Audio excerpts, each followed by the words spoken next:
My name is Margaret and I am 75 years old. What I am about to share with you happened 3 years ago, on a cold November night when I had nothing left to lose. I was lying in my empty house, staring at the ceiling, wondering if anyone would even notice if I never woke up again. That night, something extraordinary happened. Something that changed the course of my entire life. I heard a voice. Not through my ears but through my soul.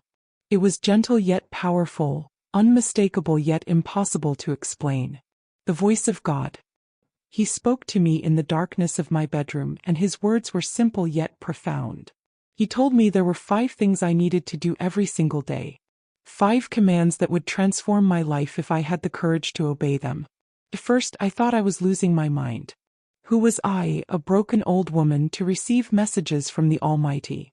But there was a peace that settled over my heart, a knowing that this was real. More real than anything I had ever experienced. The voice told me that if I followed these 5 daily commands with complete faith and obedience, my life would never be the same again.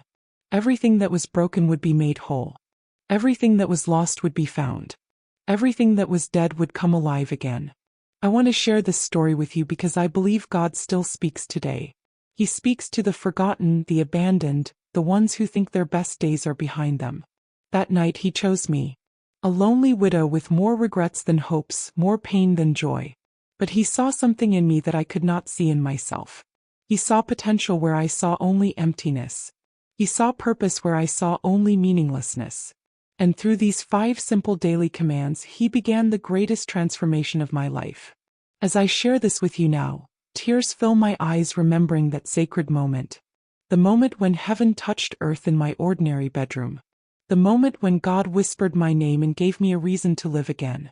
Before that November night, my life had become a series of endings. My husband Robert had passed away 4 years earlier after 43 years of marriage. The house that once echoed with laughter and conversation had become a tomb of silence. My 2 children lived on opposite coasts, busy with their own families, their own struggles. Phone calls became shorter and less frequent. Visits turned into obligations marked on calendars rather than celebrations of love. I understood they had their own lives, but understanding did not ease the ache of loneliness. My health was failing too. Arthritis made every movement painful. My eyesight was clouding with cataracts. Sleep escaped me most nights, leaving me exhausted during the day. I had developed a tremor in my hands that made simple tasks like writing or drinking tea an embarrassment. The friends I had known for decades were either gone to glory or locked away in nursing homes, their minds lost to diseases that steal memories and personalities. The neighborhood I had called home for 30 years had changed completely. New faces, new families, but no one seemed to notice the old woman in the blue house on Maple Street. I stopped going to church. Not because I stopped believing, but because I felt like God had forgotten about me too. My prayers felt like they hit the ceiling and fell back down. I wondered if he was listening, if he cared, if he even remembered my name. The days blended together in a gray monotony of game shows, microwave meals, and endless hours of wondering what the point of it all was. I would sit in Robert's old chair, still smelling faintly of his cologne, and wonder why I was still here when everyone I loved was gone.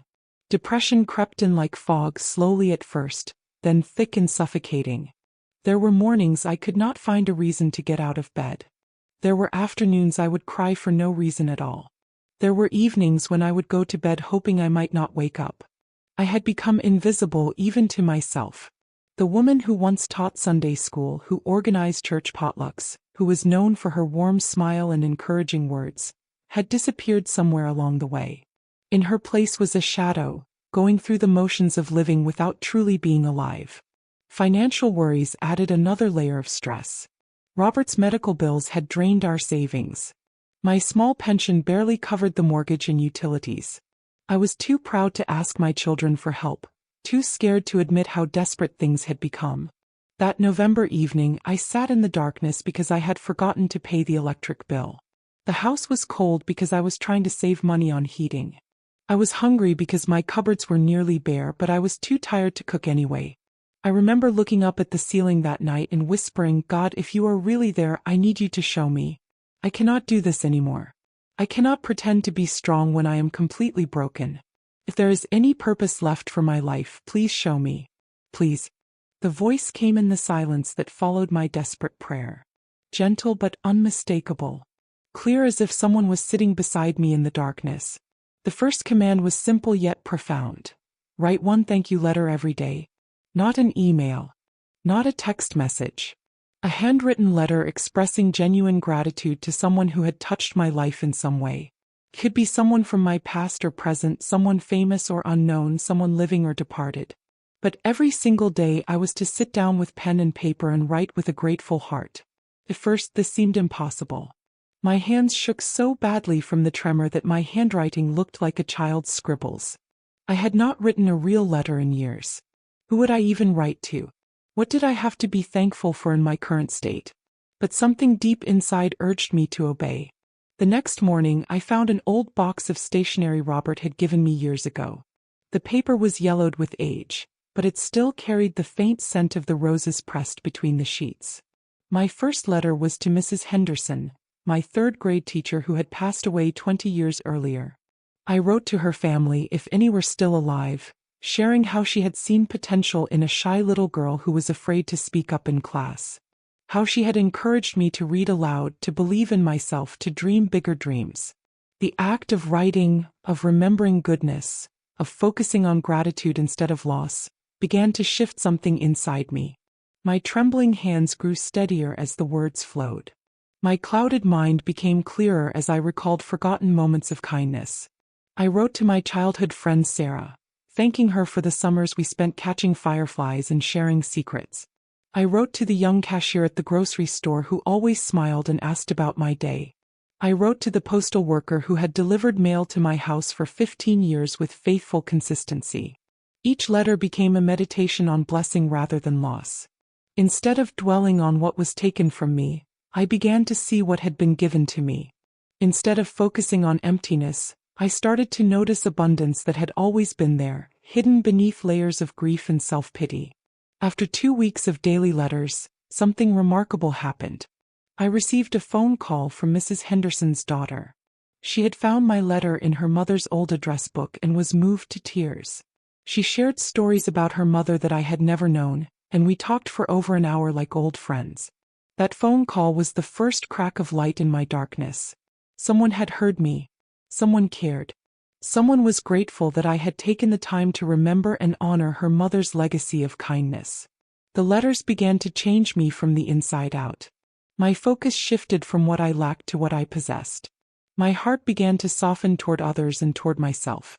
The act of gratitude was becoming a discipline that was reshaping my soul. But this was only the beginning. The voice had promised 4 more commands, and I sensed that each one would challenge me in ways I could not yet imagine.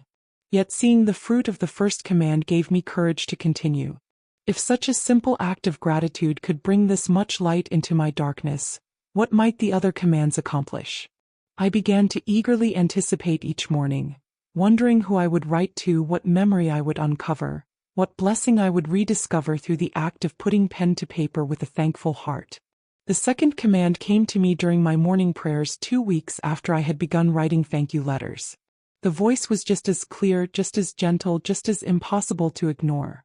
Forgive one person every day, starting with yourself. This command pierced my heart like an arrow finding its target. I carried decades of resentment, disappointment, and regret. I was angry at Robert for leaving me alone. I was hurt by my children's neglect. I was bitter toward friends who had abandoned me in my grief. But most of all, I was furious with myself for becoming someone I no longer recognized. The voice explained that forgiveness was not about excusing wrong behavior or pretending pain did not exist. It was about releasing the poison of resentment that was slowly killing my soul. Every day I was to choose one person or one situation and consciously, deliberately forgive. I started with myself. I forgave Margaret for gaining weight after Robert died. I forgave Margaret for letting the house fall into disrepair. I forgave Margaret for pushing people away when she needed them most.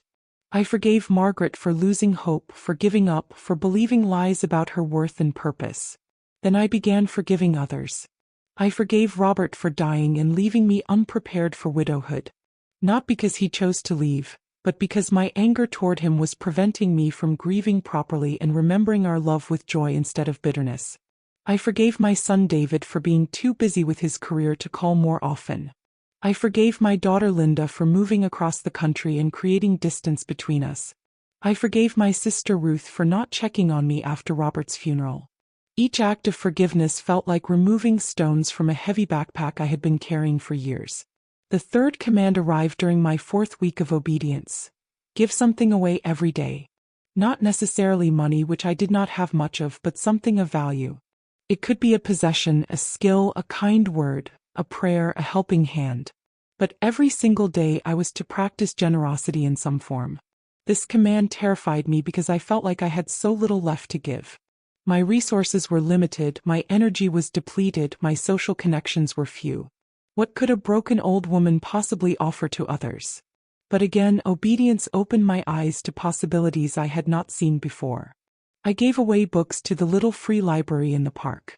I gave homemade cookies to my neighbors. I gave encouraging phone calls to other widows from my church directory. I gave quarters to children buying candy at the corner store.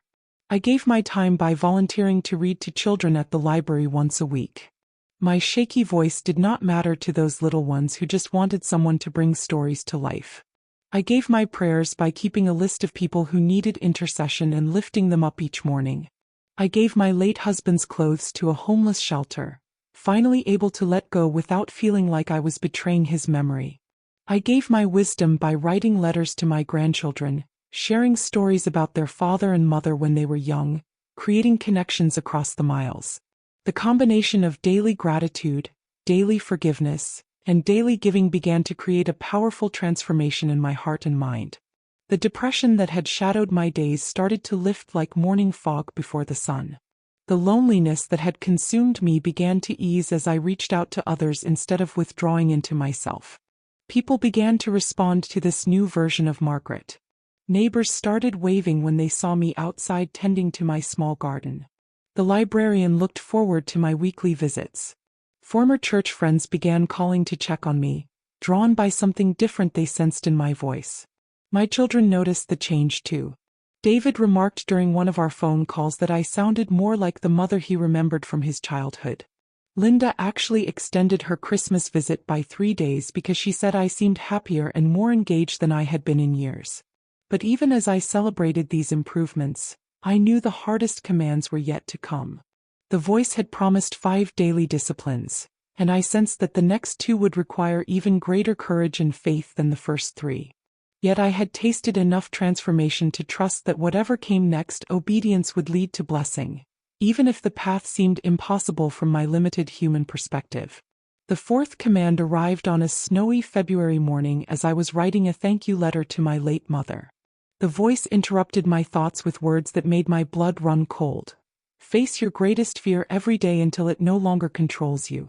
I knew immediately what this meant, and every fiber of my being wanted to rebel against it. My greatest fear was not death, not poverty, not loneliness. My greatest fear was becoming a burden to my children. It was losing my independence completely. It was ending up in a nursing home, forgotten and helpless, stripped of dignity and autonomy. This fear had controlled my life for years without me realizing it. It was why I hid my financial struggles from David and Linda. It was why I downplayed my health problems during phone calls. It was why I refused help when neighbors offered. It was why I lived in denial about how much I was truly struggling. The voice explained that fear unexposed grows in darkness like mold in a damp basement. But fear brought into the light of truth loses its power to paralyze and control. Every day I was to take one action that directly confronted this terror that had been running my life from the shadows. The first step was the hardest. I called Linda and told her the complete truth about my situation. I confessed that I was struggling financially, that I had been skipping meals to save money, that I was afraid of falling and not being able to get help, that I felt scared and alone most days. Instead of the judgment and pity I expected, Linda responded with love and relief. She had sensed something was wrong but had not known how to help without offending my pride. She immediately arranged for a housekeeper to come twice a week. She set up grocery delivery service. She installed a medical alert system so I would never be truly alone in case of emergency. David flew out the following week for a visit that was supposed to last 2 days but stretched into a week. We had conversations we should have had years earlier. He shared his own fears about aging, about not being the son he wanted to be, about feeling helpless watching his mother struggle from across the country. Together, we toured several senior living communities. Not because I was ready to move, but because knowing my options reduced the terror of the unknown. We found a beautiful place just 15 minutes from my house where I could maintain independence while having support available when needed. I began reaching out to other resources I had been too proud to access. I applied for assistance programs for seniors. I joined a support group for widows. I scheduled the medical appointments I had been avoiding because I was afraid of what doctors might find. Each day I took one action that my fear had previously prevented. I learned to use a computer so I could video chat with my grandchildren. I signed up for a senior center exercise class despite being embarrassed about my tremor. I asked my neighbor to check on me during ice storms instead of pretending I was fine. The most surprising discovery was that facing my fear actually made me stronger, not weaker. By acknowledging my vulnerabilities, I found ways to address them. By asking for help, I discovered I was still capable of giving help to others. By admitting my limitations, I learned to focus on what I could still do rather than mourning what I had lost. My relationship with my children transformed completely. Instead of superficial conversations filled with pretense, we began sharing our real lives with each other. Linda started calling every other day just to chat. David included me in family decisions, asking for my advice and wisdom. I realized that my fear of becoming a burden had actually made me more of a burden because my children were worried about me but did not know how to help. By being honest about my needs, I allowed them to be the loving, caring adults they wanted to be. The fourth command taught me that courage is not the absence of fear but action taken despite fear. Every day as I deliberately faced what terrified me most, that fear began to shrink. Not because my circumstances became perfect, but because I stopped giving fear permission to make my decisions. By the end of 2 months, I looked forward to my daily fear-facing challenge. It had become an adventure rather than a torment. I was discovering strength I did not know I possessed and resources I had been too frightened to explore. But I sensed the final command would be the most mysterious and potentially the most transformative of all. The voice had saved something special for last, and I found myself both eager and apprehensive to discover what it would be. The fifth and final command came to me in a dream on a warm April night, nearly 6 months after this journey had begun. In the dream, I was walking through a garden more beautiful than anything I had ever seen. Flowers bloomed in colors that do not exist on earth. The air itself seemed to sing with music too lovely for human ears. In this garden, the voice spoke the final command. Every day spend 1 hour in complete silence, listening for the sacred in the ordinary. No television, no radio, no distractions. Just stillness, breathing, and the discipline of deep listening. When I woke, I knew this command would challenge me more than all the others combined. I had become addicted to noise, to constant stimulation, to anything that would drown out the voices in my head that whispered of failure and meaninglessness. The idea of deliberate silence terrified me almost as much as facing my fears had. But I had learned to trust the voice that had already transformed my life in ways I could never have imagined. That first morning, I turned off all the devices in my house and sat in my living room chair with nothing but the sound of my own breathing and the beating of my heart. The first few minutes were torture. My mind raced with worry about unpaid bills, with regret about harsh words spoken years ago, with anxiety about phone calls I needed to make. I wanted to quit, to turn on the television, to busy myself with household tasks. But I forced myself to stay still. Slowly, gradually, the mental chatter began to quiet.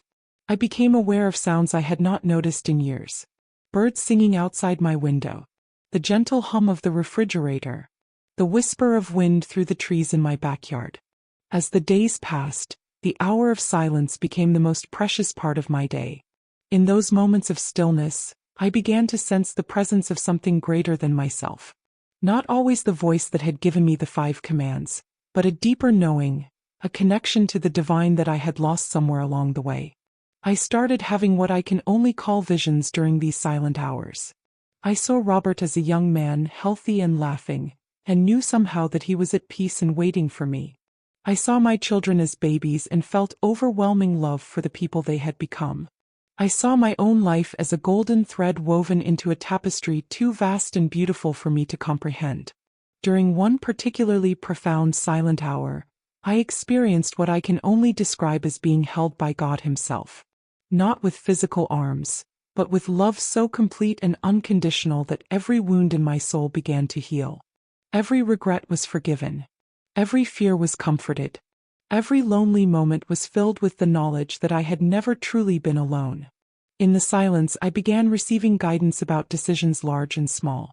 Whether to accept my neighbor's invitation to dinner, which grandchild needed an extra phone call that week, how to respond to Linda's suggestion that I consider moving closer to her family. The sacred showed up in the most ordinary moments. In the way morning light fell across my kitchen table. In the laughter of children playing in the street outside. In the smell of fresh bread from the bakery on the corner. In the wrinkled hands that had served my family faithfully for 75 years. I realized that God had been speaking all along, but I had been too busy, too afraid, too wrapped up in my own pain to listen. The hour of daily silence was teaching me to recognize the divine voice not just in dramatic moments, but in the gentle whispers woven throughout ordinary life. During my 6th month of practicing this final command, something extraordinary happened. I was sitting in my usual silence when I felt prompted to go outside to my small garden. There, I found my elderly neighbor Mrs. Patterson collapsed on her front steps, conscious but unable to get up. If I had been watching television or listening to the radio as usual, I would never have heard her faint calls for help. The silent listening that had seemed so selfish and impractical had actually prepared me to be available when someone desperately needed assistance. This experience confirmed what I was beginning to understand. The 5 daily commands were not just about my personal transformation. They were preparing me to be useful in God's hands, to be available for His purposes, to be a conduit of His love in a world full of broken and hurting people. The silence taught me that the sacred is always present, always available, always speaking. We simply need to develop the discipline and the courage to listen. Looking back now, nearly 3 years after that dark November night when God spoke to my desperate heart, I can hardly recognize the woman I used to be. The transformation has been so complete, so profound, that sometimes I feel like I am living someone else's beautiful life. The physical changes were the first to become apparent. Within 6 months of beginning the 5 daily commands, my tremor had significantly improved. The doctor said it was likely because I was less anxious and sleeping better, but I knew it was more than that. Peace had settled into my nervous system like medicine. My eyesight improved enough that I no longer needed the strongest reading glasses. My arthritis pain became manageable without the heavy medications that had made me foggy and tired. I lost 30 pounds without trying as I began caring for myself with the same love I was extending to others through my daily practices. But the emotional and spiritual changes were even more dramatic. The depression that had shadowed my days for years lifted completely. Not because my circumstances became perfect, but because I had learned to see my life through the lens of gratitude rather than loss, possibility rather than limitation. My relationship with my children blossomed into something richer and more authentic than it had ever been. David began calling twice a week just to hear about my adventures. He said I had become the most interesting person he knew, always writing letters to fascinating people, volunteering at different places, facing new challenges with courage. Linda invited me to spend a month with her family last summer. Instead of feeling like a burden or an obligation, I felt like a welcomed and valued member of their household. My grandchildren, who had once been polite but distant, began seeking me out for stories and advice. They said Grandma Margaret had become fun. My social life expanded beyond anything I had experienced even in my younger years. The Widow Support Group asked me to become a peer counselor for newly grieving women. The library invited me to start a letter-writing club for seniors. 3 different churches asked me to share my testimony about hearing God's voice in dark times. I moved to a senior living community 18 months ago, but not out of desperation or decline. I chose to move because I had learned that interdependence is not weakness but wisdom. I now live in a beautiful apartment surrounded by friends and activities, with my independence intact but support readily available. My financial situation stabilized as I learned to ask for help and access resources. But more importantly, I discovered that security comes not from bank accounts but from knowing you are loved by God and useful in His kingdom. I sleep peacefully now, regardless of what my bank statement says. The 5 daily commands have become as natural as breathing. I still write thank you letters every morning, and I have received hundreds of responses from grateful recipients. I still practice daily forgiveness, which has freed me to love others without keeping score of their imperfections. I still give something away every day, and the joy of generosity has taught me that the more I give, the more I seem to have. I still face my fears daily, though they have become much smaller and less powerful. And I still spend an hour each day in silence, listening for the sacred voice that continues to guide and comfort me. People often ask what happened to me, how I changed so dramatically in such a short time. Young women tell me they want to age like I have aged. Other widows ask for my secret to thriving rather than merely surviving. I tell them about the 5 commands, but I know that sounds too simple, too religious, too impossible for skeptical modern minds. Yet I have seen the same transformation happen in other women who had the courage to try radical obedience to daily spiritual discipline. The truth is that God is still speaking today. He is still performing miracles in ordinary lives. He is still choosing the foolish things of this world to confound the wise, the weak things to shame the strong. He chose a broken-hearted 72-year-old widow to demonstrate that it is never too late for a new beginning. My life is not perfect now. I still have challenges, still face uncertainties, still grieve losses. But I face them all with a strength and peace that are not my own. I know beyond any doubt that I am loved, that I have purpose, that my best days are not behind me but ahead of me. As I share this story with you today, my heart is full of hope for anyone who might be listening and wondering if God could speak to them too. If there is purpose left in their life. If transformation is possible even when everything seems lost. I want you to know that the voice that spoke to me in my darkest hour is the same voice that has been calling your name, waiting for you to be still enough to hear. God does not speak only to the religious elite or the spiritually perfect. He speaks to the broken, the forgotten, the ones who have nothing left to lose. The 5 commands He gave me were specifically designed for my personality, my struggles, my needs at that particular season of life. If He speaks to you, His commands might be completely different. The point is not to copy my exact practices but to develop the courage to listen for His voice and the discipline to obey whatever He asks of you. Listening for God requires silence in a world that worships noise. It requires faith in an age of skepticism. It requires patience in a culture of instant gratification. But the rewards are worth whatever it costs to develop these spiritual muscles. I have learned that God often speaks in whispers rather than shouts, in ordinary moments rather than dramatic revelations, through circumstances rather than audible voices. The key is developing the spiritual sensitivity to recognize His fingerprints on the events of our daily lives. The transformation I experienced did not happen overnight. It was the result of daily obedience to simple commands over many months and years. Character change happens one choice at a time, one day at a time, one act of faith at a time. If you are in a dark season right now, if you feel forgotten and useless, if you wonder whether your best days are behind you, I want to encourage you to cry out to God with the same desperation I felt that November night. Tell Him you need to hear from Him. Tell Him you are willing to obey whatever He asks if He will just show you the way forward. Then be prepared for His answer.